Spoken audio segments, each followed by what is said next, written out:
Welcome to Entheo Radio, where we talk about shamanism and altered states for healing. This is your captain speaking. This is Captain Hugh T Alkemi.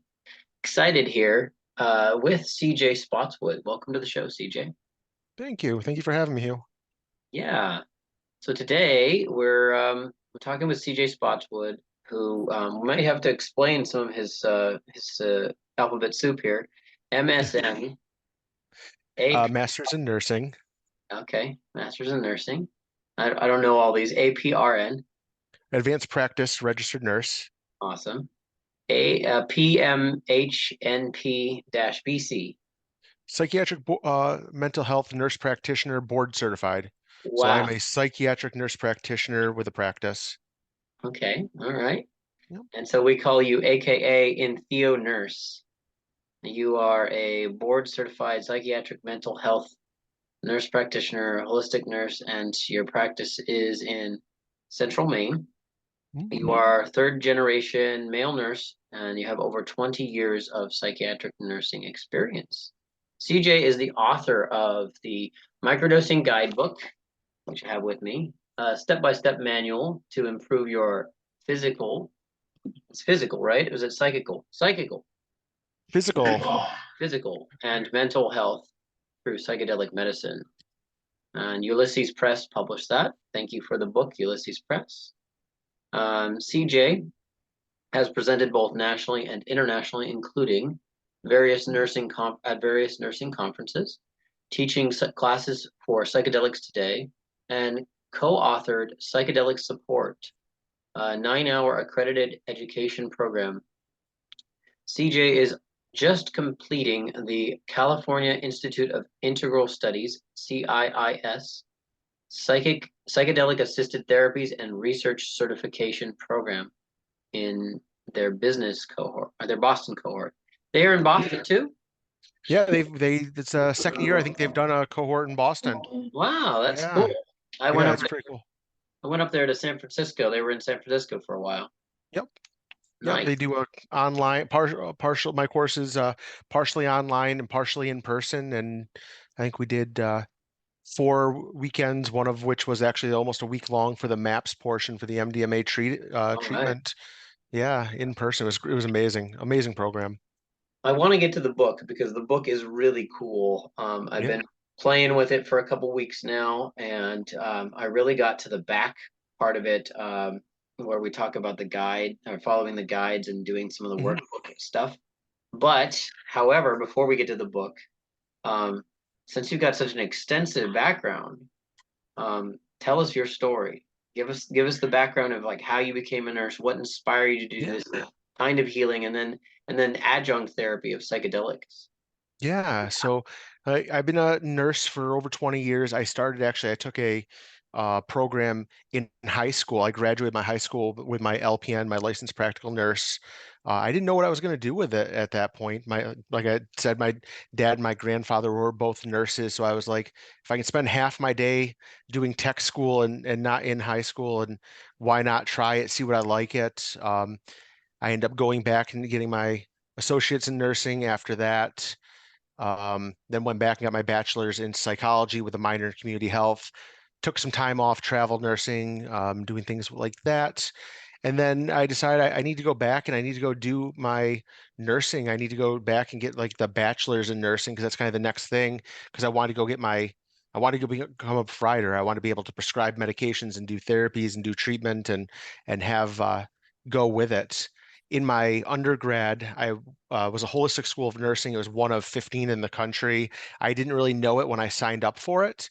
I just knew it was kind of different. So I had classes like Reiki for nurses, yoga for nurses, all these complementary modalities. And it was just an amazing program because it was other people who were talking about, we're talking about whole health. We're talking about like the treating the individual, not just a disease, treating them where they are. And just the other people in my class were, doing uh, either like regular med surg nursing or critical care. And here I am, the only psych person. And I'm talking about how, if we start addressing their anxiety in the critical care or in the emergency room or wherever, we might see them having better results. We might get them more on board. And it just, I mean, it was just natural. It was how, as nursing, we look at it. And so then it was an amazing program. It went really well. And when I went back to get my master's, I started working on my nurse practitioner. And around that time, I had to do a project, and I had to do something and pick a project. And probably about a month prior, I had a patient come into my emergency department who had a bad trip. He was in his 50s, came in psychotic, did a full medical workup, couldn't figure out what was going on. About 2, 3 days later, after he had mentioned that he was using the penis envy mushroom to Oh, help heal himself. And if anyone knows about the penis envy mushroom, it's stronger than the regular cubensis that we have. And I didn't really know much about like what the healing, I'd always heard, about the research in the past, but this was before Michael Pollan's book came out. Um, so I started doing my own deep research and kind of reading into the old 50s and 60s, the uses of psychedelics and psychedelics for treatment. And when I did that, I had this project that came up, and I'm like, oh, let's see how it goes. So I did a project for college about it, and at the same time, they were looking for submissions for the American Psychiatric Nurses Association's national conference, oh, and I was like, why not throw one in, see what they do? Um, my other topics I'd been doing and presenting on before that was like violence in healthcare and things like that. So I put in this one and they picked it. They picked it. And then they also notified me that they wanted me to do it based on pharmacology hours, not to bore, but those hours are only done at conferences basically. And you have to have so many as an advanced practice. So they're highly attended. mm, I went into the conference thinking, how is this even going to go? Like I'm going to be talking about the use of drugs and ways of healing to a bunch of people who are psychiatric nurses and also work in like substance use with people with substance use disorders. And yeah, here we're going to be talking about another substance. Um, and it went amazing. People were standing room only. People were really into it, and like it was kind of funny because as I'm talking about it, I'm talking about the healing properties, and you could see across the room there was people sitting in there who were in their 60, 50s, 60s, 70s. And as I'm talking, they're just kind of nodding their head, going, yeah, we know this already. We lived through the 60s. We were a part of this. yeah. And it was just so well received. I was just like, this is amazing. I didn't even tell my school I was going to go to this conference. One of my professors was there. They were like, we need to talk about this when you come back. I got back and I was like, yeah, so what do you guys want to talk about? And they're like, we want you to talk about this in your class. Like, this is new stuff. Like, no one's talking about this. We don't know anything about this. We want to learn about this ourselves. So the rest of my program, like whenever I had things for projects to do for research, I was highly encouraged. You want to do this psychedelic stuff, look into it, research it, because we're learning from you as you're doing it. And I was just a blessed and very felt very held well by the program, just doing it and reinforcing this. And I mean, all across the way, I was worried about career suicide because I'm like, how is this going to go when I'm talking about using these substances? And it was completely different. And, fast forward 5 years later, here I am doing this. And it's like, it's just being reinforced over and over again by, it's being accepted. People are encouraging it. People are talking about it and the wonder. So I'm glad that I came in when I did, kind of doing some of this early work because it's been really fun Yeah. seeing it grow and learning. Couple follow-up questions there. And I want to throw some light on this. So when we talk about mushrooms, psychedelic mushrooms, psilocybin-containing mushrooms, mostly we're talking about psilocybe cubensis mushrooms. Mhm. And then when we talk about, the average street-looking shroom, it's probably a golden teacher variety, Yep. or it's this other one, which is more of a genetic and or laboratory mutant, penis envy. And they're breeding them specifically to be stronger, right? Yeah. Yeah, I think the adage goes a cube is a cube except for it's a penis envy. And I when I first heard this from the patient, I was like, okay, and I was like, I gotta look this up, and I Googled it at work, and I'm like, okay, now I'm gonna get I'm gonna get the computer people here that check all this stuff and audit it, going, why are you looking this up?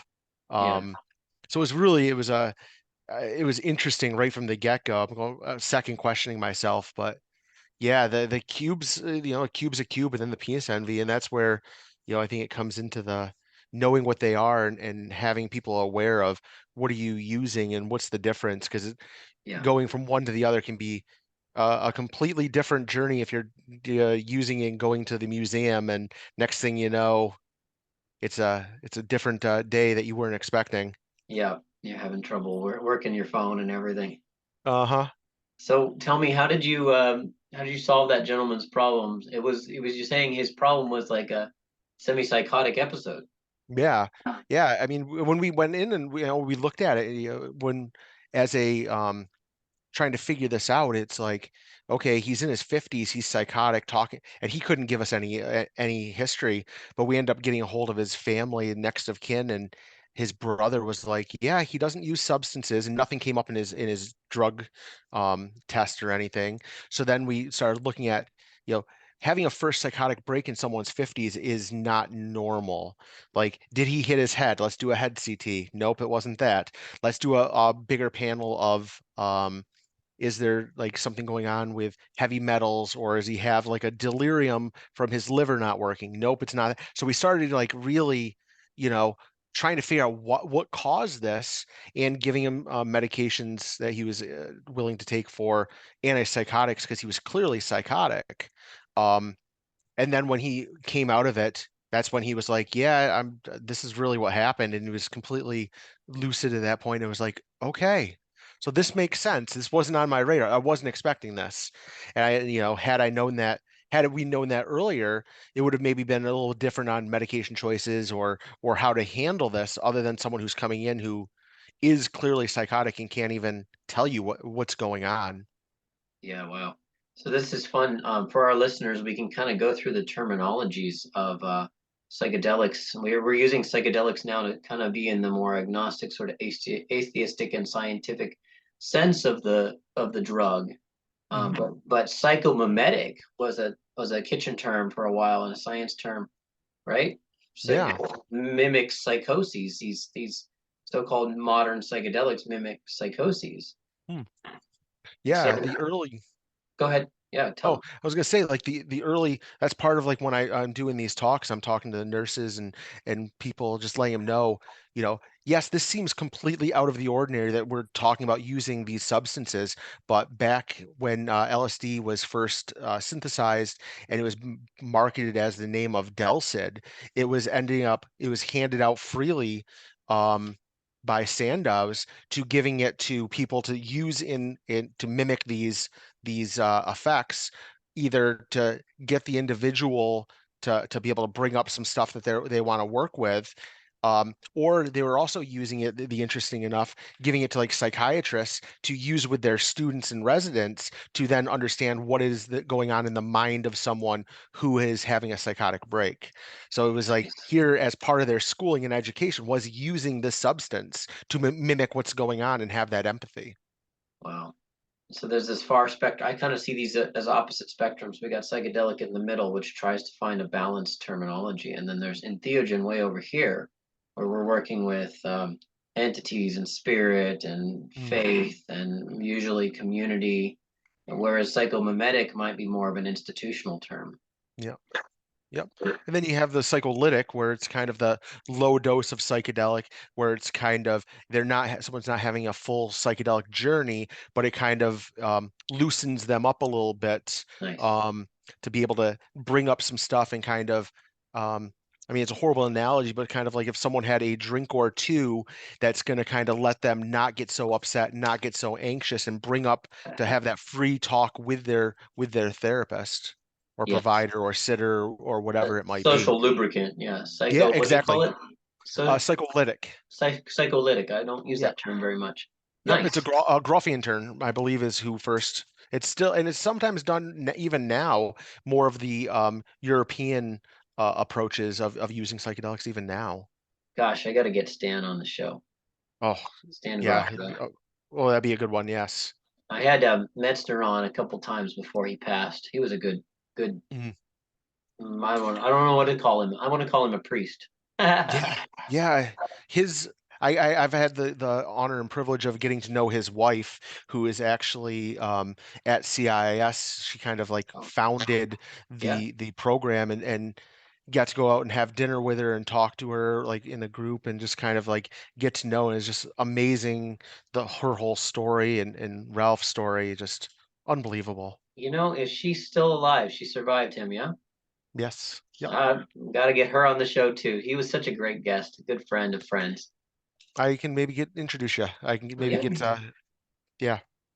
So I want to jump on a couple things. In your story earlier, you mentioned delirium. Can you give us a fleshing out of what delirium is, scientific wise, medical wise, and how it associates with the liver? Because that might be really important for those listeners who are of a very similar experimental nature that I am, and they're Mm, trying things from the teachings of Don Juan and Carlos Castaneda, where they're messing around with mm, datura, which is a very, mm. we'll call it a jealous plant, but poisonous Yeah. plant. Yeah. We so delirium is kind of like a medical term for someone who's having like an altered mental status for one reason or another. And I think that this is where like one of the things I'm really trying to talk about, where nursing falls into being potentially the next piece of the puzzle. Um, because we work with people who have altered mental states all the time in the hospital. I mean, sometimes someone can have a delirium if they're in the ICU for a length of time where there's no windows, no outside light coming in. There's, night turns into day, day turns into night. There's no sense of what's up, what's down, and it can be um, completely I don't want to say the word is psychotic, but psychotic like in the sense of the altered mental status, kind of like someone who might even be an ADSEG in a prison, something like that. Sometimes you will see that. I've had a couple of patients who their liver was overloaded, their ammonia levels went up, and as such, the ammonia is going through the brain, and they're not thinking clearly, and we have to kind of bring that down. Um, and there's delirium and intoxicant drugs as well, like Right. you were saying. So there's some of this pieces that are, altered mental status. And if looking at it, it can look very similar from psychotic to delirious to psychedelically induced states. Nice, nice. Which kind of brings us to what your current book is. Now, do you have any other books? This is my first. All right, so this book is, I've been passing it around at meetings and social settings and stuff. This book is really thorough, and it speaks not just to one drug or substance, it speaks to many. Mm. And I'd like you to talk about what inspired you to write the book and Yeah. your opinions on microdosing as you did the research. Yeah. So when I first got into this space and doing the microdosing. I'd already been in doing the psychedelic work and doing the education, and I had a friend who reached out to me and said, "I've got someone who's doing microdose coaching. They wanted to know." They want to get someone involved that knows the medical piece a little bit. And since you're doing the psychedelic stuff, would you be interested? With her doing the coaching, she was getting questioned all the time of, can I do this with this medicine that I'm taking? I have this medical condition. Can I do it? Is it safe? And she was like, I'm out of my wheelhouse here. Like, I can't be giving this advice. Um, and when I was asked, I was like, this sounds like a really good project, like doing this microdose coaching. But at the same time, I was kind of leery of the it's the placebo effect that we're hearing and we're talking, and that's kind of the popular piece to it. And this was about 3 years ago, I'd say at this point. Um, And so I didn't want to get into doing this as if it's not something I truly believe in. So I started doing my own research. I started getting into what is this, getting into the deep dive of James Fadiman's work, Yeah. and his talk, who, paved the way. I mean, before I wrote the book, before I went and did this, I reached out to Jim and said, I'm am I stepping on any toes? Are you doing this? And wanted to get his blessing basically, and sent him an early draft. And he was like, I've wanted to do something like this. I've never done something like this. Like, I think there's a need. Um, and then there's Torsten Passey's microdosing book that was fantastic and went to so I did some research on that, and I started going into the early research from the 50s and 60s, like I said, where they were doing some of this threshold dosing. They were looking at what's going on with microdosing, but they weren't using that as a term. And also looking at like LSD psychotherapy by Groff, he talked about how in group settings where people were doing group setting psychedelic work in the hospitals, where even doctors and nurses that were part of the groups would be either doing high dose with the patients or microdosing to be connected and have that telepathic like feeling with communication and being part of the group. So, and that's where I really started thinking about like, what are we missing? Like, what are we missing in this that we can't measure? And going into that spiritual piece, that telepathic piece, the psi piece, that's science. There's no way of describing this. There's no way of even, it's not quantifiable. You can't measure it. So I started getting into that, and I did the project with her, and I put together this handbook. It was a simple handbook that was going to be sending to people. So when we did this 6-week, 8-week session, it would be, you're starting from, I'm not going to be talking about it. You could read the book and kind of get up to date with the week of where we're at. And when I started putting it together, I'd had the idea of, you know, I wanted to cover, because I'm like, I'm not your medical provider. I'm not giving you medical advice. If you choose to do it, do it. That's up to you. And I said with the caveat of, but I think you should talk to whoever your PCP, your medical provider, whoever it is that's prescribing your meds or you're doing care like anyone else would. And at that point, I even said, if they have any questions, give them a copy of this pamphlet that I'm handing out, and because I'm referencing where I'm coming from, and they can kind of understand, so they know what they're talking about. And that's when that proverbial light bulb came over my head, and I went, oh, this is so much bigger than what I'm thinking. This is so much more than my group. And I'm like, and I already had the book basically written. And I was like, if I was a provider and someone came to me, I would want them to give me this to kind of help support them. This is exactly what I want. And that's where I was like, that's where I want to go. So that's why I broke up the book into the 3 sections and really wanted to make sure that providers could be supported and people could know how to go about it from the basic level, but also when other people want to have that next level piece, where's that research and where can you go into the citations and read it yourself. Nice, nice. Okay. So let's talk about the three parts. You got part one, part two, and part three. So Go ahead. part one is for the person, someone who comes in and goes, I want to learn how to microdose, or people are talking about it. How do I go about it?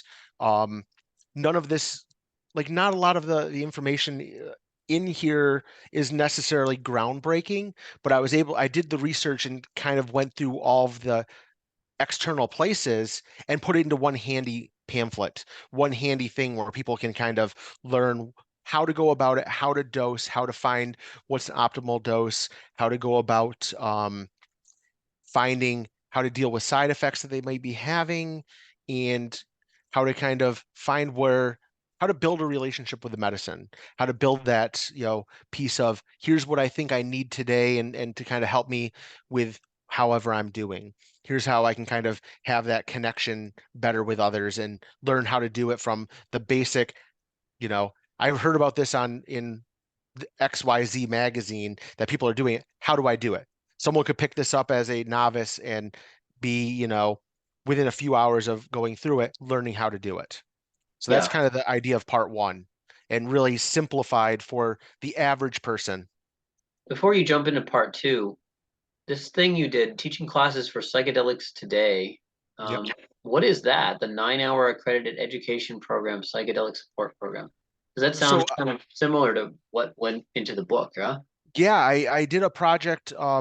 Psychedelic.support is a website that has it's a place for clinicians and therapists to have a education, but also to, if you have a practice that might be doing integration, uh, how do I find someone to do that? Someone can go and go, who is in my area that can provide this integration work? So all of the people on the website are vetted individuals. Their licenses have been checked, and it's a whole process for that. And they've grown now to go. They've had already an MDMA education program, and they had asked me about, as you've been doing this work with psilocybin. Um, this is not my wheelhouse in the conversations I had. Um, and I was like, I would love to come on board and help you do this. And so it's a 9-hour program that's accredited for nurses, therapists, doctors, with, to be able to then claim it for their continuing ed that they need for their licensure, and learning what is psilocybin, how does it work, what's the ed, like, what is it doing? Very amazing program that came together. I'm very, very proud of like the way it looks, and it was a really nice program. Is that something that people have access to still? Yeah, you just need to go on to psychedelic.support, and you can go in to find it there. There is a link through my website that goes into psychedelic.support. I keep all of that there so people can easily find it if someone goes on. So Cool. All right. yeah. We'll put that in the show notes today. And I've done a lot of education with psychedelics today. Um, the podcast. They've also got the Navigating Psychedelics for Clinicians and Therapists program, and they also now have a vital education program for people who next level. It's a year long to be up and running and being able to really get a solid foundation of what is psychedelic therapy and what is it going to do with other people, other people who are like-minded and interested. And yeah. Absolutely. So that kind of brings us to part two, the provider's handbook. I've never seen a book that puts it in this perspective. Like I've Yeah. read a lot of books where they talk about microdosing. Maybe James Fadiman's book kind of sort of talks about that, but yours is the first one to really flesh this out. Yeah, I wanted to, and this was a part, like when talking with my publisher, was um I really wanted to I thought that was what's going to make this set the book apart, is and set it apart for not just books, but also people who do microdosing courses and coaching and stuff like that. Like, here's the background of how to do it safely, how to, I mean, speaking of most psychedelics in general, and especially when it comes to microdosing, there's no inherent harm. There's risks involved, so it's kind of comes from that risk reduction, not just harm reduction. Like, how to optimize outcomes and make sure that you can do this with minimal adverse effects. You know, and so I really wanted to have that. So it was nice. It was a nice little moment to be able to get on the soapbox a little bit and say like to providers in the first part of that second section, people are going to be coming and talking to you. People are going to come talk to you about psychedelics. It is too popular. If you're watching it if you turn on 60 Minutes and you see um, Anderson Cooper talking about psychedelics, it we need to be we need to be caught up with them. The social scene, Yeah, people are going to start asking questions, and yeah, we need to be ready. So I wanted totally. to like say to them, as a provider, people are going to be asking questions. You can talk about this. Like, there's no difference between talking about, someone who might be using heroin or smoking or alcohol or whatever. Like, people are using those substances, and we want to come from maybe you should cut down, maybe you should use, safe injection, clean needles if that's what you're going to do. Like, because we know that the research is, by having that safer access, you have less HIV, you have less infection rates, less death, I mean, less violence, all these things that kind of the social determinants of health kind of come in play. So we should be able to talk about that. And that's where I wanted to let people know psychedelics are another thing. Just because this is, this is illegal at this point. I hope that, we can reconvene in 5 years and the DEA changes this and we'll have a completely different conversation. But just because they're illegal, people are still doing it, and we owe that to them to talk about it, respect where they're coming from talking about it. And if we don't feel comfortable giving that information, here's some resources or places to go so someone can get that information.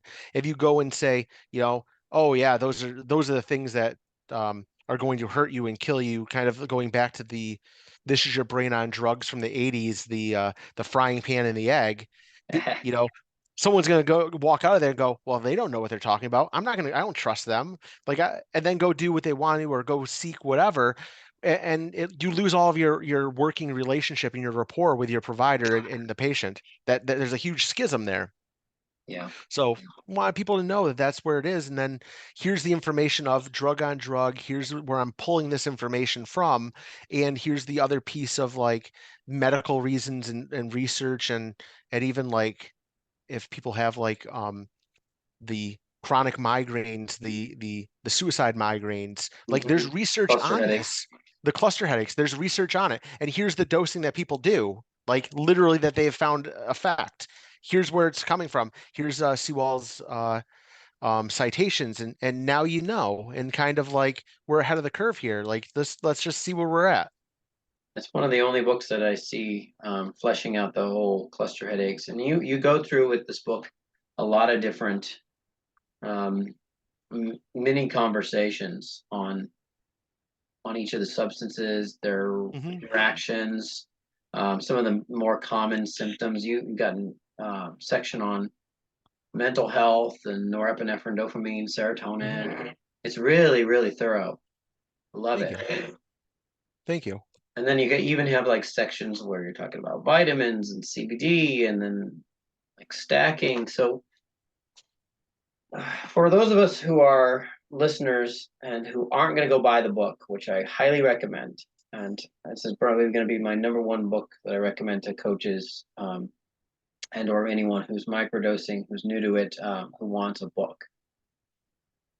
Is there a simple and safe starting point for us to talk psilocybin, LSD, and maybe another type of microdosing, which you might want? I don't know if you got like a, because I mostly saw psilocybin and LSD in there. I know there's some other conversations on the ones with like ayahuasca and stuff like that. But like, what are your for those two, and maybe the third one is MDMA or ketamine. I don't know. What are your simple like 5-minute synopsis on how to get started with those things? If you're a listener and you're gonna try it anyways. Yep. Yeah, I think one, like the first thing is know what you're using.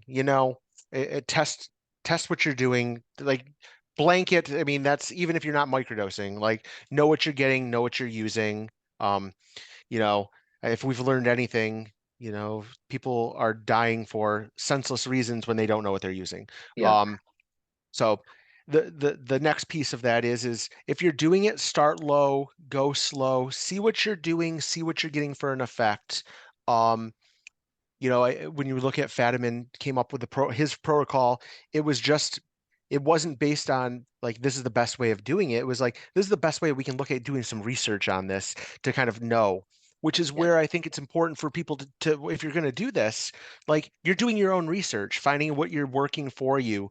If you're starting out at the higher end of a microdose, and now you're anxious and you're feeling nauseous, you're probably not going to do it. But if you start low and it's not working and slowly ramp it up, then what's working. And I think it's important to, do some journaling work. Not you don't need to follow necessarily just what's in the book for the journaling, but just some mindfulness piece of yourself so you can kind of gauge your days, see how it's going, so you can kind of go from day to day comparative wise and go, this is where I'm seeing some improvements, or this is where I'm not, or now I'm feeling nauseous today. What did I do differently? Okay, I can change this.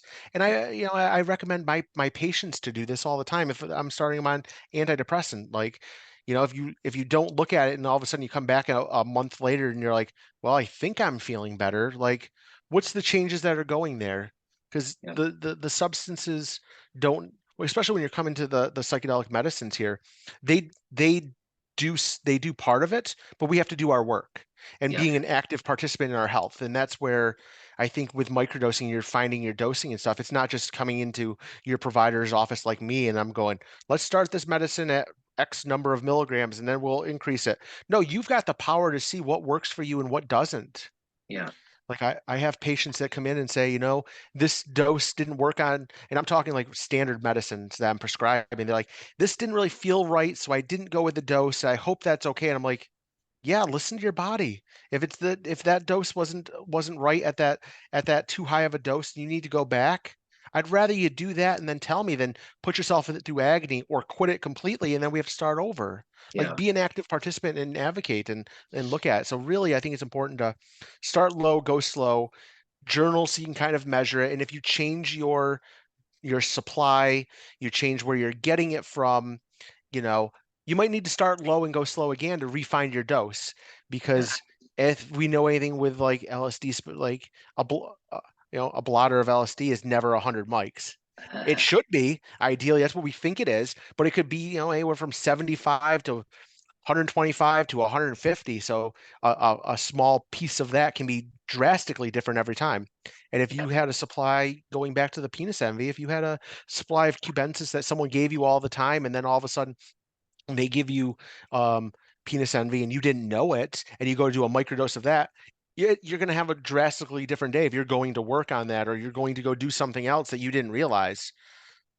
Absolutely. Yeah. So that's a big deal there. So knowing your own dose, trusting your body, kind of doing the journaling. Man, that journaling is a really paramount thing for a lot of people on food, even like food Mhm. journaling, Yeah. knowing your allergies. So Yeah, I where mean, if you're drinking caffeine every day, coffee with it, or you're not drinking coffee every day with it, and all of a sudden you have a day that you're microdosing your same dose and you have 3 cups of coffee, and now you're feeling nervous and jittery and your stomach's upset, is it the microdose or is it that 3 cups of coffee that you added with it? You've changed something with it going together and yes. being mindful of that. Yeah. Yeah. And then being able to look back on it with a practitioner or a facilitator or a Mhm. guide or a coach, be like, oh yeah, this was tough, but I also did these things on that day, you Yep. know, or I had nightmares, I didn't sleep well, or the Yep. kids were on me in the wrong way. Yep. Exactly. You know, life is this up and down set of things, and we Mhm. can't just rely on any one substance, any one food No. to keep us even keel. No.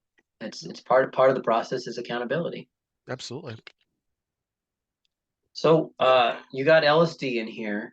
You mentioned psilocybin quite a bit. You talk about Yep. pulse stamets. Let's zoom on microdosing with psilocybin mushrooms. Yeah. You got pulse stamets' stack in here. Hmm. How do you recommend starting in this book with psilocybin cubensis microdose? I Because think that's a really common one. it People are, is a common one, and I think I think that's what I like about and why I kind of stuck with the psilocybin is, I'm not advocating anyone goes out and breaks the law, but if you happen to live in a place that you can grow it legally and you choose to do that, and the the spores just happen to be able to be bought in 47 states and for microscopic use only, and then you chose to do that. I mean, that's the access is there. I think that's where, we think about, I mean, I was talking to a nurse in my program at CIIS who she knew during COVID she was depressed. She needed to start back on an SSRI that she was on in the past. No one was taking new patients. She had like lapsed because of her job, whatever, like changing. So she wasn't actively with someone and she couldn't get anyone to prescribe the medication that would help. So she ended up starting microdosing and saw the difference and saw the improvement. So she had access to it. And that's where I think that um, you know, you can take an active part into your health by doing these types of things. But yeah, with the stack, starting low, go from the low end, 0.1. I encourage people until you know if you're going to do the stack together, um, wait to mix them together if that's what you're going to do. So that way, if you have some side effect from one to the other, Yeah. like if anyone that's ever taken niacin, that's part of the stack, it can be very surprising on your first time because it causes the flushing of the skin and very itchy. So if you're taking this and now you're very itchy with it, you might need to find the proper dose of the niacin. If you choose to want to do that, that's going to not aggravate your skin and make you too. So if you made these, if you made it as a capsule and did it all stacked together right off the bat, and you took it, and now you're getting all these side effects, you're probably not going to take it, and you're going to have to start all over. So think about the, for planning. Just don't look at the stack and go, okay, now I'm going to make this all together and it's going to be perfect. Yeah. Like part of the finding out what works for you. I've run that stack on my own body and my own self-experimentation, probably 3 or 4 times. Yep. And and then I've independently used niacin. And Yep. I just I don't like it. Yeah. Personally. It's not for everyone. I mean, really, it's really I get why it's there. I get the idea of what it theoretically it makes sense why to do it, but the niacin side effect can be very bothersome. Yeah. Yeah. Very bothersome. So, an opinion on finding your dose. What could you describe what a threshold dose looks like for most people? Maybe below threshold, below perceptual changes, so that people kind of understand microdosing, the terminological So word. threat like sub when you talk microdose, we're talking sub um psychedelic. So you're not having the full session. You're not having the full experience. When you look at like a threshold dose, that's when you start feeling something.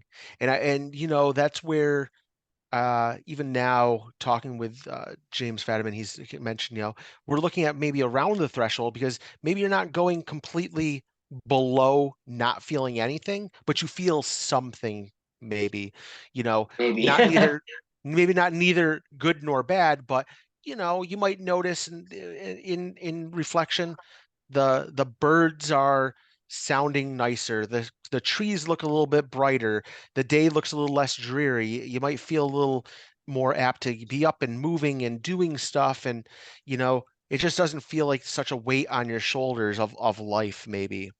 Or you might feel more creativity or better focus at the work that you're doing and tasks at hand.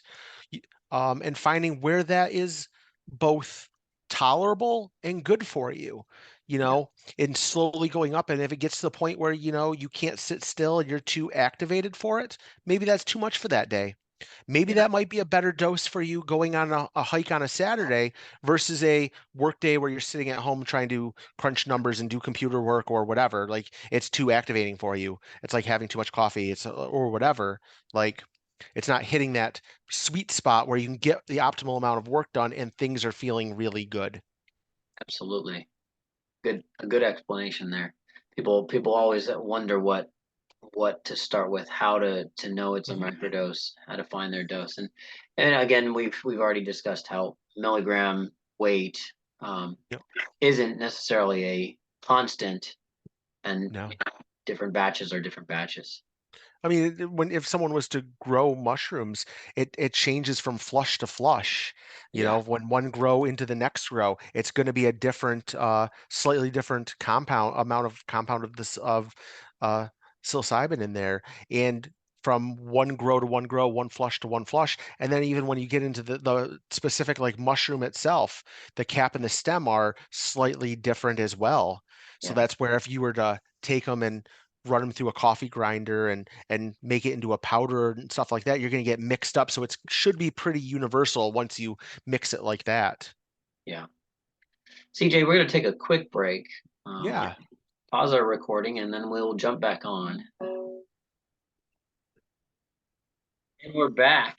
CJ was just talking about the mixture of psilocybin containing mushrooms of different flushes, having different quantities of the alkaloids that are active and make us sort of trip. So when you take a kappa stem and, a big batch and we blend them all together, we have homogenization, Yeah. if you will. Yeah. And probably a similar effect throughout each of the doses. Whereas, and I've been a big proponent of this, I think that like the stems, for whatever reason, maybe call it a placebo, Yeah. have more of a body high, and the caps have more of a visual effect. And I've heard this argued quite a bit in different mushroom forums over the years.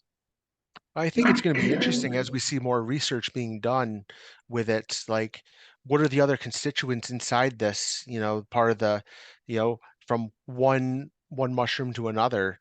I mentioned briefly in there in my book that there was some research with mice where one of the biostin or one of them, I don't remember off the top of my head, that that chemical was given to rats, they had less marble burying that they were doing, which in scientific research, it's used as a representation of anxiety. So the Huh. mice were doing less marble burying, so therefore we could then say they were less anxious, and that was just one of the chemicals in there. And as we start looking at more research of these substances as it opens up, I'm interested in seeing what other chemicals are in there that we can maybe go. So if someone has, more anxiety versus more depression versus more ADHD symptoms, which strain might be better for them? What might be the better way of going about it? I mean, I'm talking down the road, but that's where I'm hopeful that we might see some of this being done. Yeah, yeah, that's exciting research. I had never heard of that study. Yeah. Um, so talk to us a little bit about, I think it's still in section 2 or part 2, the interactions and so microdosing can and or large dosing can interact with serotonin and serotonin reuptake inhibitors. What are we looking for when we want to remain in safety in combination with our vitamins, our supplements, and other Yeah. procedures? Well, I think the kind of the first thing to say is we've never seen any major negative effect from people who are mixing um, the standard antidepressants, the SSRIs, with psilocybin, even LSD. It does not cause the serotonin syndrome that we are afraid of. Like if someone doesn't stop their meds before going and doing a ayahuasca because of the MAOI piece of the ayahuasca brew. So you don't see that. It's a completely different action. It doesn't build up the serotonin in the brain. It's safe to do. That being said, there's some Hold research. on, hold on. Okay. You just said it's safe to do. Like, Yeah. like I've heard a lot of information on the internet that's contrary to that. Yeah, and I've had to give up arguing with people on it. Unfortunately, yeah, it's safe. It's not going to cause harm. It might not be pleasant at times. It might not, it might not be comfortable. It might not be anything different. When we look at the way that SSRI medications work, is they increase the serotonin in the brain, but they act on the serotonin 1A receptor. Okay. Um, and in the book, I kind of show where the difference in why it might be different on how they work differently from the depression piece too. But the antidepressants, they hit that 1A receptor, they change the mechanism of the serotonin from coming out of the piece of the brain where it's inside in between bouncing back and forth. So it builds up that serotonin within there. Okay. um, the way that microdosing in psychedelics works is it hits the serotonin 2A receptor, which then activates and you start having an effect from there. So they work completely differently. So Okay. that's why theoretically um, someone could use microdosing as part of their either coming off of antidepressants or kind of having a plan to how to go about that. And I want to like put the caveat here, don't come off of your meds without working with a provider to doing that, Yeah. because you can see the discontinuation syndrome causing increased depression, anxiety, leading to suicidal thoughts, etc. So have a plan on how to go about that and do that with your provider. But they work differently in there. There is some research out that's kind of looking at how much of the blocking is happening. Um, does it null or diminish some of the psychedelic effect, especially at high doses? Um, Does and it? Does it? Is it's there still kind of evidence? mixed. It's still kind of mixed. It's Okay. still kind of mixed. And I think that, I think it's worth having the conversation with people. Where are we going with this? And if anyone's listening to this and want to kind of read the research themselves, um, there was a research article came out, I believe last year, um, by Dr. Kalen uh, Thomas and Ben Malcolm. Also, he's known as the spirit pharmacist, if anyone knows. Yeah. Um, they did a paper kind of looking at this and the research on it. And I talked to Ben about this when doing the book too, because I used some of his research to kind of help with it. But yeah, they work differently. They're not it might diminish some of the effects. So I think part of the conversation is if you have someone who's trying to come off and like severely depressed, is it worth coming off of the medications too, like to doing this? Because, if someone who's, you know, holding it together on meds and then you take the meds away, like, are they going to have like severe depression symptoms coming up? Are they going to feel more anxious? Are they going to feel more suicidal? Are they going to be, so is it worth just kind of looking at the dosing and taking that into consideration? Yeah. Um, if someone's, the relatively healthy and their depression's not to that level, is it worth taking off the meds and then knowing what the effect's going to be? And that's the conversations to have with the providers, because at this point, we're seeing where Colorado and Oregon's going to be starting to open up this. Um, Dispensaries, right? the dispensaries and doing the treatment stuff, but we still don't, because of the restrictions of having by the DEA with the Schedule 1. It's so hard to do research. We're not doing the research on people who are maybe taking the meds as much. We're not doing the research on people who are um, bipolar, et cetera. We just don't have that research yet. And as we start seeing the medicine becoming more widely available and widely used, then we can start getting the information out of, oh, this person's on this medication and this medication, and these are the effects that we're seeing. Because once you're out of the clinical trials and into the real world, you're not looking at minimizing um, having the perfect case study of people. Like, Yeah. we're hitting people who are truly on medicine, who are truly taking it, and providers that are going, let's try it and let's see. Let's see. I think it sounds safe. And I think that we're going to see really understanding better what we're going to know once we actually start getting in practice. And Yeah. that's kind of where that restriction hurts us, like academically. So Interesting. yeah, Interesting. yeah, it is rel it can be safe. It can be safe to do together. It can be part of the plan to, you know, come off of the medications and do it. It might block it. So that might be where someone who's doing the, medium end of microdosing and they're on antidepressants, they might need to bump their microdose amount to kind of get over that blocking that might happen theoretically. Yeah. And that might be a part of kind of taking into consideration when looking for your own personal dose and how to kind of what's working for me. Got some exciting questions. Would you remind me to circle back, or would you circle Yeah. back at some point to bipolar schizophrenic stuff? Oh, But absolutely. I interrupted you, and you were going somewhere in the conversation about serotonin, maybe dopamine, norepinephrine, that section of your book. Do you remember where you were going with that? Oh, I was just going to say how, like, if we look at what theoretically with microdosing, and I'm going to pull it up here in my book actually, which so that way I can kind of speak to it a little bit. I Um, think we're around 139, probably. yeah, let's see. Um, so in here, I ended up putting in here the like standard antidepressant medications through the activation of the serotonin 1A. Um, we start seeing where we reduce theoretically with the antidepressants less impulsivity, less aggression, less anxiety, less emotional responses.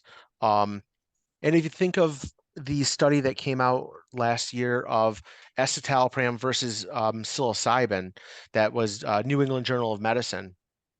I love that paper, but if you read just the description of it in the initial piece, the conclusion is psilocybin can be as efficacious as escitalopram. But when you get into the deeper piece and actually read the paper itself, what you see is people were having about the same across the board of their mood, their actual depression lifting. But when you look at what people are having for effect, the people who are taking the psilocybin had more ability to cry, more ability to feel feelings, more of an ability to start having that connection around them versus the side effects from the escitalopram of having either having sleep disturbances or nausea or GI upset, having their emotions feeling more flattened, not feeling things as much, Wow. and sexual side effects. And Oh, I think, yeah, huge. I mean, they're huge, so I think, and the rates were about the same across the board. But, if you ask someone with having the side effects of one versus the other, they're probably going to choose the psilocybin side effects where they can feel feelings better versus not feeling feelings, you right. know, feeling the connection, the reason why people stop their meds.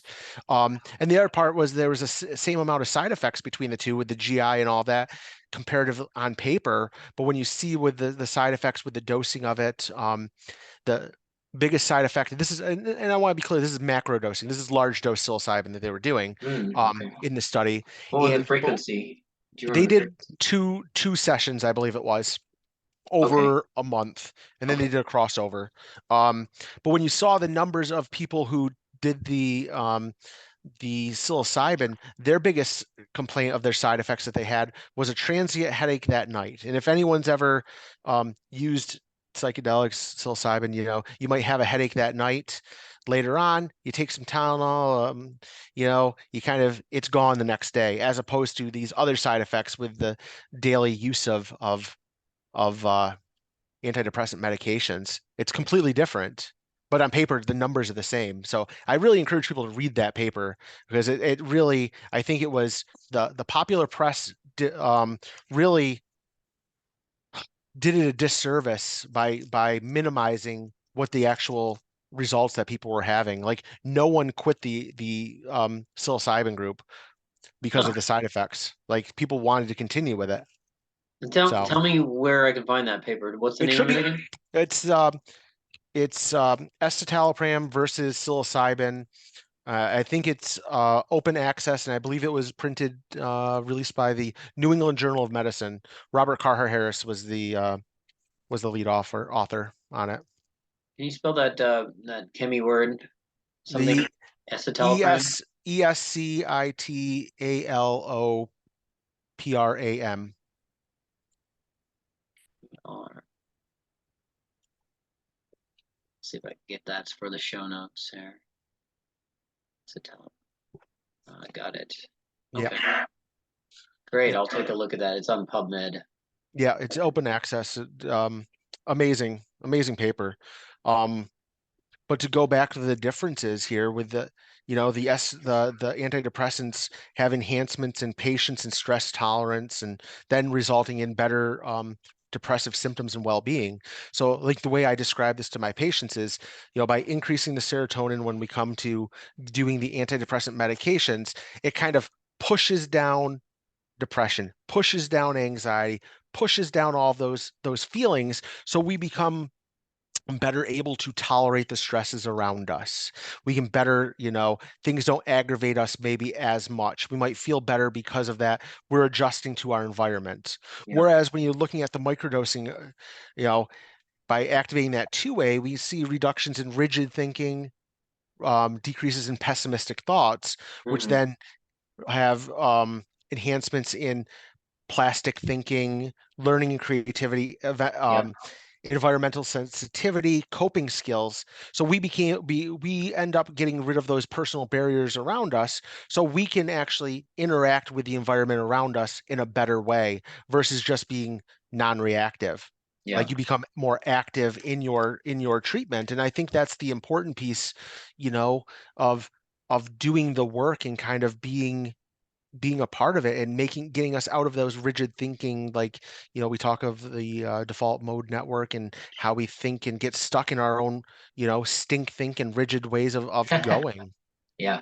And it Sure. sucks. I mean, it really it's difficult. And I think of when I talk, and that's kind of where, like, with antidepressant medications, the the old adage or the golden rule is continue to medicate the antidepressants for a year.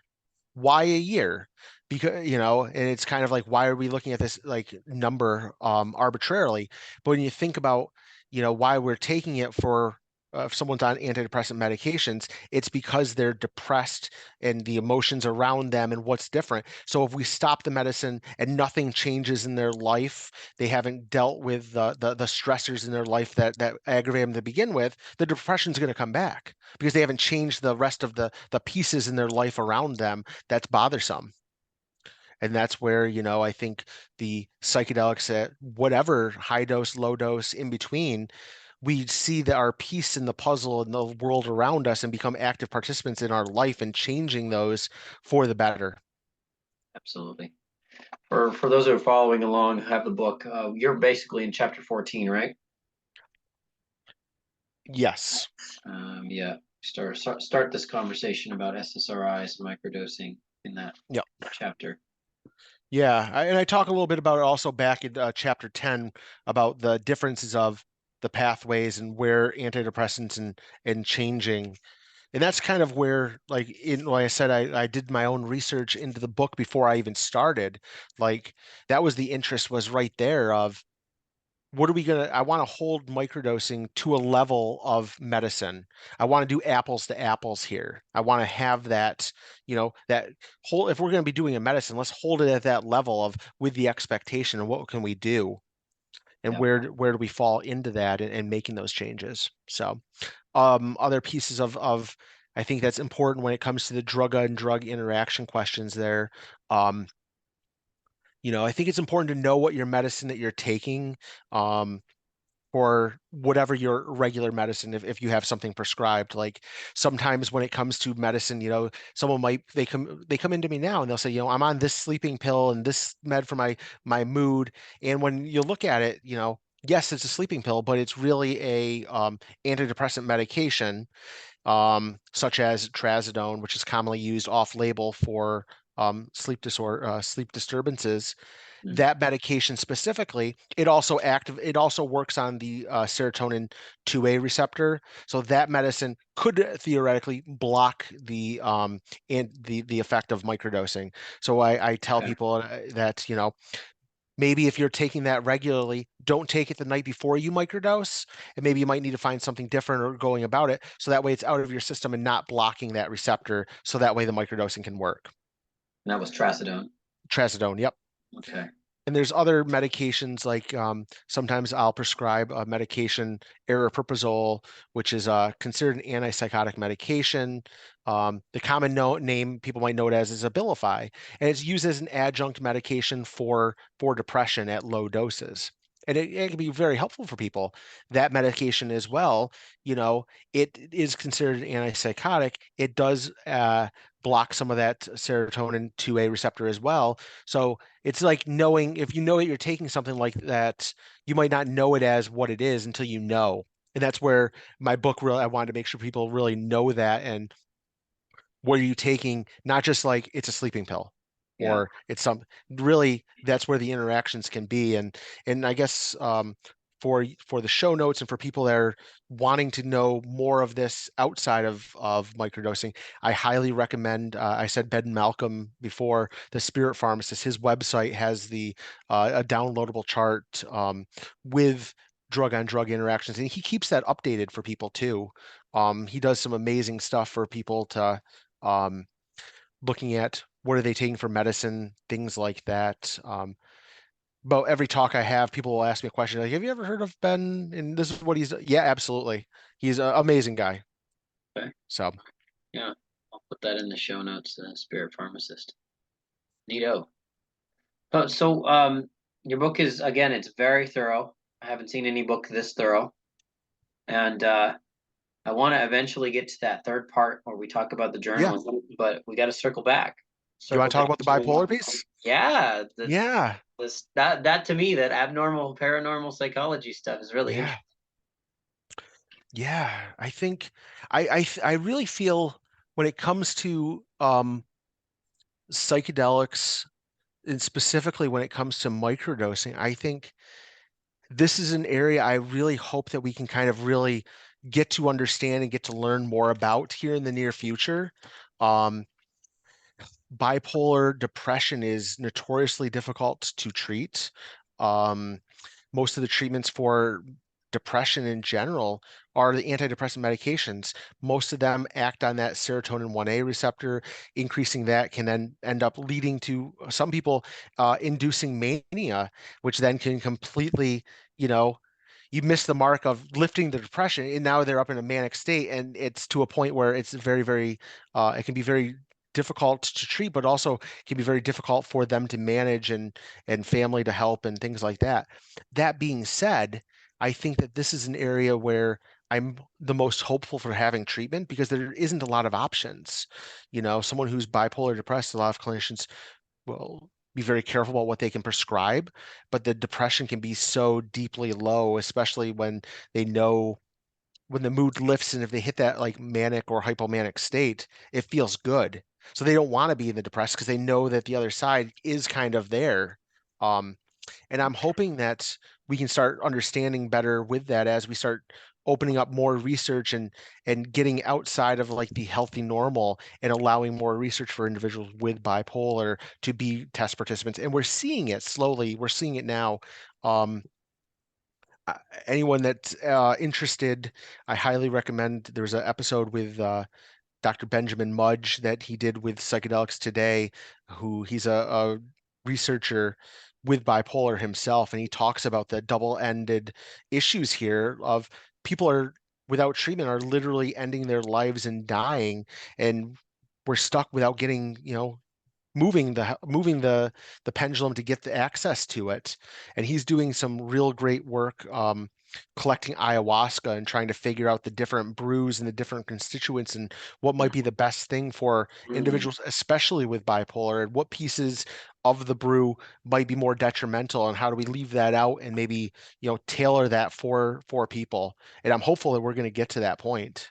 I'm hopeful that he's going to really come up with some great work for that. And I think that there is that part where people will say, don't we have to not include people with bipolar. And I think that if someone comes up with a plan, and I describe a little bit in the book of with bipolar, if you went about maybe trying doing the microdosing and maybe even encourage someone to have like a team approach, like having someone, you know, journaling along with you, or you journal and you kind of check in and go, here's where I'm feeling, here's my mood, and being very open with, so that way they're not getting into that state of being more hypomanic and kind of then more maybe erratic and more problematic for them, to get their mood to kind of dialed into where they need to, and have someone there to kind of help them to not miss the mark or misjudge or not see the writing on the wall of things are we need to kind of tone it back a little bit. And I'm hopeful that that might be because potentially, acting on that 2A receptor might not, I'm hoping, um, not be as apt to induce mania for these individuals. okay. Okay. Yeah, there's a lot there going on there, and I can't say that I have the background that you have in psychiatry and psychology. The way I look at it, more or less as a practitioner, somebody who does this more spiritually, is I sort of like look at it as an ancestral or a spiritual upset, Mm. like somewhat of a lineal possession, Mhm. and I'm trying to treat it in that way, addressing, emotional patterns and trauma and stuff like that. Do you have any Oh yeah. for addressing it in that way? I think it's just kind of having that approach of understanding how are you coming about it, and what are we gonna measure with this? What are we gonna kind of see and doing the work, and if you're gonna come from that space, I think it's just kind of like having the conversation and meeting them where they are and what can we do about this, and just having those improvements there, Mm, seeing here's what we're working with, and we want to be careful, and let's not go too fast, too quick, too hard. You know, I mean, when you're coming from whatever approach, you know, doing those types of therapies and stuff, if you go too quick, it might cause more problems long term too. I'm thinking like someone who like specifically, I'm thinking like more like trauma based and stuff. Like, Yeah. but also in the other pieces, if it's too much for someone to be able to handle in that container, Yeah. are they going to be is it going to be too much for them? Are they going to fight, flight, freeze? Are they going to be able to just quit? Are they just going to quit it or whatever? You Yeah. know, it's a difficult line to walk sometimes. Definitely. In your book, you do talk about pain and its relationship to somatics, body, like getting caught in emotions Mm, and dwelling in the body and being somewhat of a psychosomatic solution that may or may not be helped by some of these mm. psychedelic treatments. Um, would you speak on that a little bit? Yeah, so I've been doing some work with an individual. His name's Court Wing. Is running Remap Therapeutics, and part of this. Real quick of Court's story is he was one of the first NYU participants who did the psilocybin studies, and he had chronic pain, and he realized with doing the psilocybin on this the NYU study, the chronic pain started to go away. And what's going on here? Um, so he's been looking into doing some more setting up retreats and doing some work and working with some of the world's leading pain professionals who are doing the research on this and doing the research with the psychedelics. And he has a annual uh, pain and uh, pain and psychedelic symposium that he's doing, and we're Wow. seeing this research of a paper just came out in the last few months. Joel Castellanos was one of the lead authors, where it was doing macro doses of psilocybin, and then during that neuroplastic window of change and opening and the decreased neuroinflammation that's happening, Yeah. we can start doing the work of the um, the physical work, the rehabilitation work, and changing the lifestyles as well, so that way people can kind of have the physical changes that are there, but also having that psychological, mental outlook differently of because when someone has chronic pain for a very long time, you know, it starts to change how we see ourselves in the world, how we interact in the world. Um, I can't go do X, Y, Z because my pain, and I can't go do that. Um, and it becomes limiting. And by changing that and changing that approach, it can start having some improvements. And that's like with the papers that came out of doing macrodosing. The question is microdosing, keeping that window of pathways open so we can learn more during that time as well. I'm hopeful we're going to be doing some research on this here in the near future. I'm going to work as part of the team on that and try to find out what are we doing here? What is the improvements that we might be seeing? But I think that the pain in the pathways is kind of ahead of its time, um, where people weren't necessarily thinking about it, but it's some of those approaches that we have that, you know, with psychedelics can be so life-changing and altering, and then having that neuroinflammatory response going down, that might be also the part with the depression changing, but just changing the outlook and what is my association with this pain? What is it that's doing to me? Can I do more with it? And just having those improvements there over time. Absolutely. So can you speak a little bit on something other than LSD, other than psilocybin, in that's might be in the book? Like I know there's little sections, snippets of when you talk about iboga, you talk about Yeah. ayahuasca. Do you talk about MDMA microdosing? Do you have an opinion on MDMA microdosing and ketamine, of course? Yeah, I think so. I wanted to like when I did the book, I wanted it to base on what is there for research that's being out there. And as we know, there's like no research. So really a lot of what I had to do was not only presenting what's the microdosing research out there, but then taking it and taking what is the research for the macro dosing and then parse it down to theoretically if this is going on in the macro dose, would this make sense doing it in the microdose? Yeah. And that's where the research is done basically on psilocybin and LSD. I think that theoretically, I think that you could do this with mescaline as well, being another classic psychedelic. Um, Being that there's literally like no research on it, I didn't go into that so much because there's nothing to base it on. But I think in opinion wise, I think you could. Um, when it comes to Hey, and being, thank you for mentioning that because I've talked about microdosing mescaline a lot in my career on this yeah, podcast, but there's no books on it. there isn't. I mean, I'm in the process of reading the book Mescaline that came out a couple of years ago. It's a fantastic book on the history and all of that, but we just don't have it. And I think that's where I'm hoping that as we start getting the changes, like that's what's exciting with the Colorado initiative. Like it also opens up to having mescaline containing cacti that are not peyote. And I think that that's where I'm hoping that we'll start seeing some more stuff of it because I think that mescaline has turned into a dirty word that people don't want to talk about because of the association with peyote, and we don't want to overuse of the peyote, which I believe and understand. But there's other options out there like the Peruvian torch. There's other things. There's other cacti that contain it. So I think that we need to be able to use the what's available without going and using the peyote to do the research and kind of get the understanding because this is stuff that's been around. I mean, I think that's why it's on the earth. I think it's why it's there for us to have, um, as long as we're not affecting other people's ability to have it in their own indigenous use.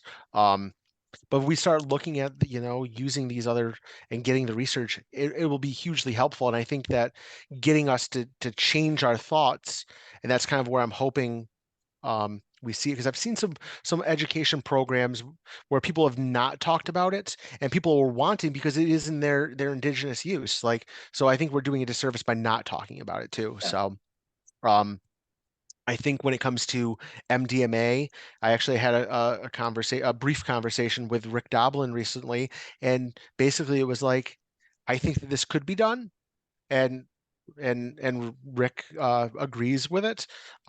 When we get to that point, I think that we need to, you know, it's not on anyone's radar right now. But I think that it could be done. I think that we need to look at, what are the long-term effects and maybe, not daily dosing, not as frequent dosing, but what is that happy window once every couple of weeks or, once a week, whatever, that's going to be safe and not having a worse Blue Monday from doing it repeatedly as well. Sure.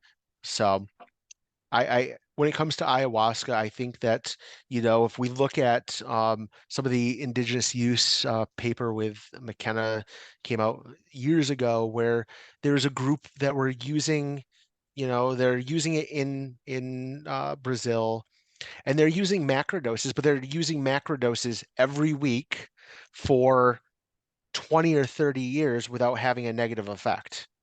The people in this, and you start seeing they're having improvements in mood, they're having improvements in uh, substance like not using substances and keeping the abstinence going from, and the individuals were using heavily, and it kind of makes, when you're looking at that, um, what is the piece of this set and setting? Like how much of this is the medicine, how much of it is the indigenous belief and the container that they're using in with the church and the community, Yeah. and which one is it?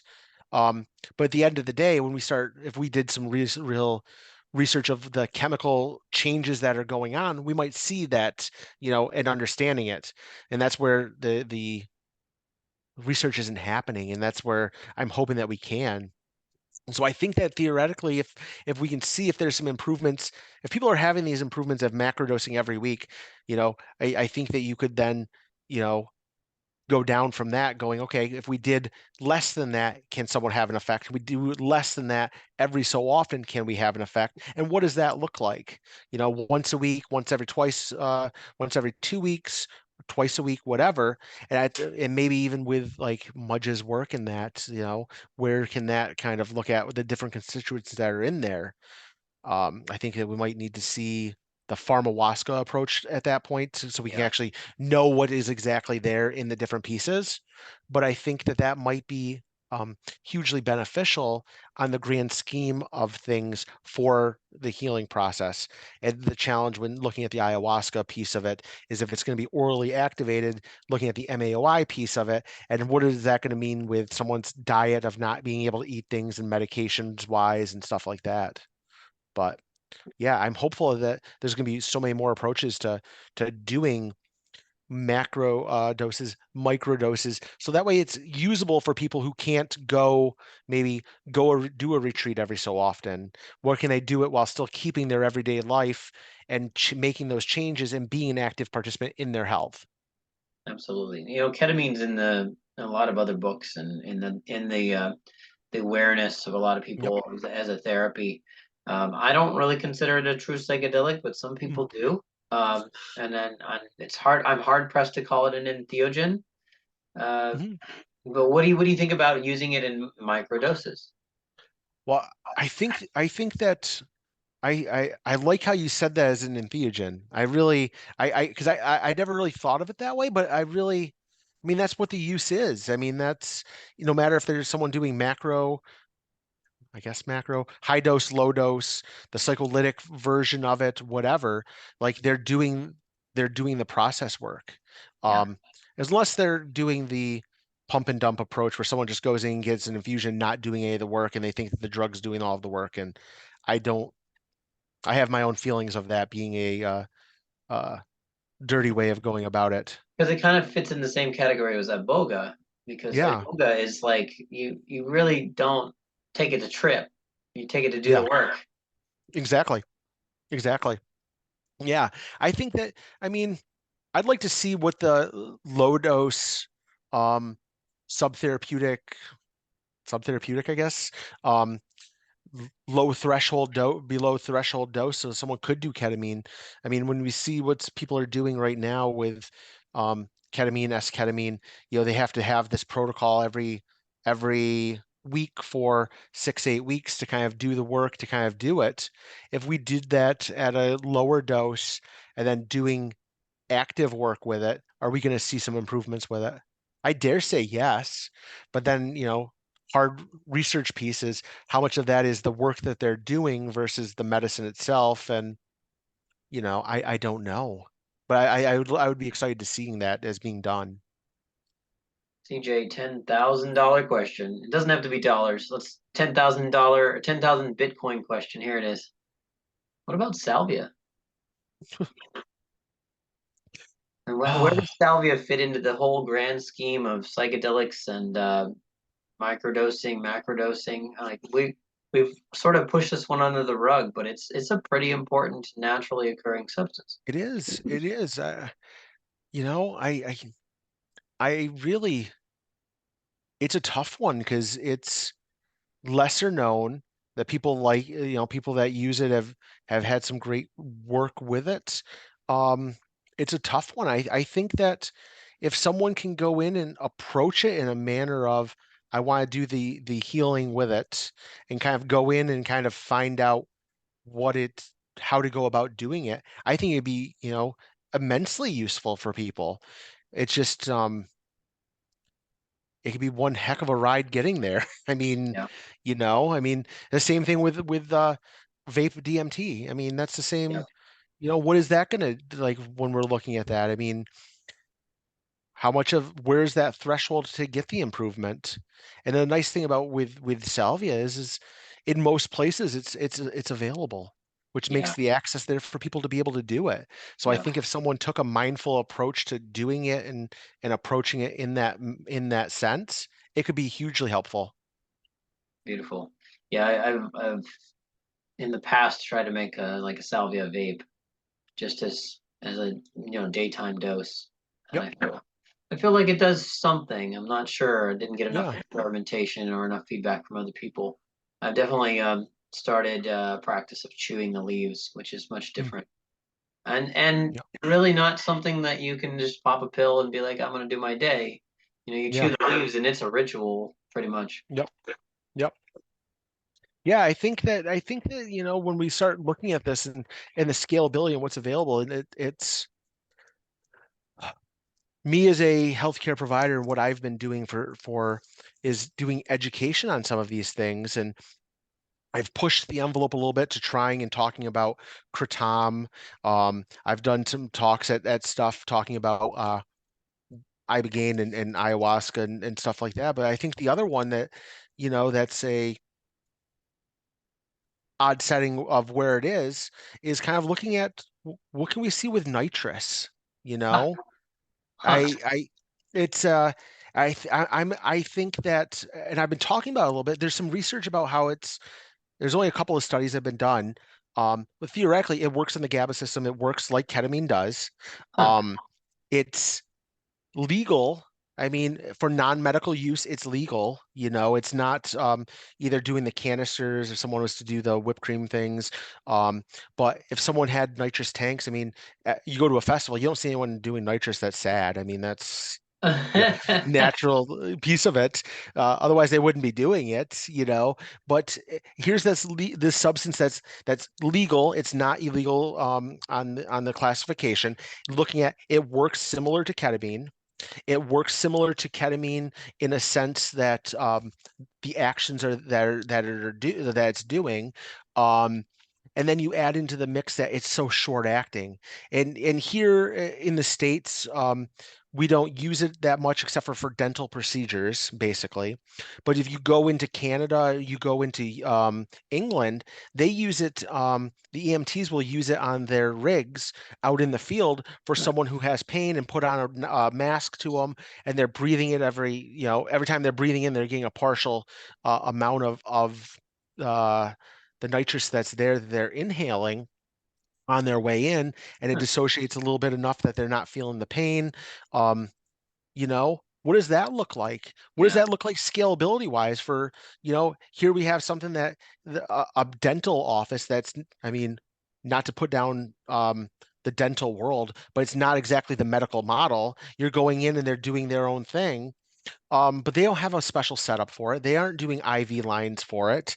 Some of them will have a flow to pull the out as people are exhaling it, so that way it's not filling the office. But not all the places do that. But here's that ketamine. I mean, here we have nitrous that people could be using low dose, inhaling and having it with minimal effects, and long-term use could be, it can change your some of your B vitamins in your blood and things like that. But what about a short course every so often? What can we do with that? You got me thinking. I like the way Yeah, you're projecting curiosity into the world. yeah. And I mean, that's access, people don't have access to ketamine unless they're doing the home ketamine or they're doing IV ketamine. Nitrous could be, you can put it in a rig, you can put it out anywhere. Like, what would an office look like that has that and doing some treatment and doing some therapy? Some good Access. questions, yeah. Yeah. CJ Spotswood, here he is, teaching us about the future. Tell us, what is part three about? I perused it. Oh, I did a couple tests in there. I'm excited about it. I'm excited yeah. about like hearing people go through that workbook and give Yeah. feedback to their What practitioners or their coaches. what I love, so I wanted it to be like serve two parts in that section. Like one, so people can measure what they're doing. They can measure their levels of depression, measures their levels of what their mood's at. And I've got a couple of different ways that are in here, so that way people can kind of see where they want to go and what's might be most useful for them.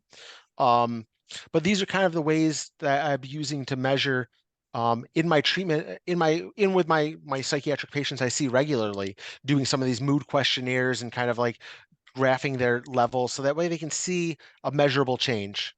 And having it so someone has that as an access for it and kind of be able to write and look at what they're doing.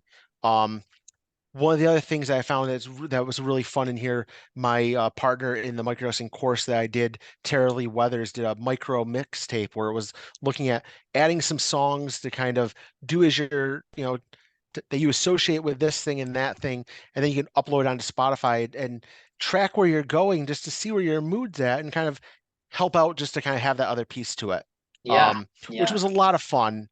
So shout out to Tara Lee on that. I really, I wanted, when I asked her about doing the book, I did the book, I was like, do you mind if I keep that in there? Because I really like it. She goes, no, that's great. So yeah, and if you go on there, you can track, there's a hashtag with it that's associated with it. So you can see what other people have put in there too. So it's a little bit of a fun piece to it. But really, the next, like the workbook piece is I talk about in the first chapter, right toward the beginning of the book, how we have the biopsychosocial model of life. The biological is the structure that we are, the psychosocial is our mental health and our self-esteem and how we are with other people.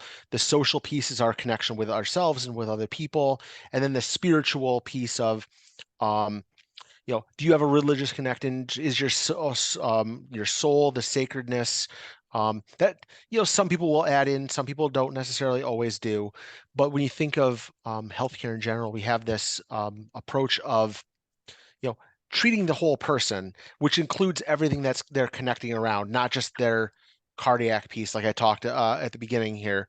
Um, so I wanted to kind of look at when doing that, when we take that psychosocial, this biopsychosocial model into consideration, I think it's helpful to kind of give someone time to think about that and seeing the changes as they're working on it. And I kind of broke it down into 6 weeks as someone starting a microdosing journey to kind of give them a little bit each week to kind of look at and where their place is in the world, if that's theirs or not. So like in the week one, I'm talking about setting your intention. What is it you're hoping to get from this? What are you hoping to kind of go? So that way you have an idea of where are you going to go with your journaling piece to it. Um, but looking at your mental health and considering, what is going well with your mental health, how could it be better, and being an active participant in their healing. Their socialization, what's going well, what's not going well, how could it be better, and kind of thinking about it. And I give a couple of lines for people to fill that in to kind of go and maybe even encourage people to do it with a pencil or photocopy it and copy it going forward. Hmm. Um, so in the different weeks, I kind of look at, in the second week is getting to know your fungi. So it looks at how's the microdosing working for you? What are you noticing on days? What are you noticing on the next day? How is it affecting you mentally? What are you kind of what have you noticed?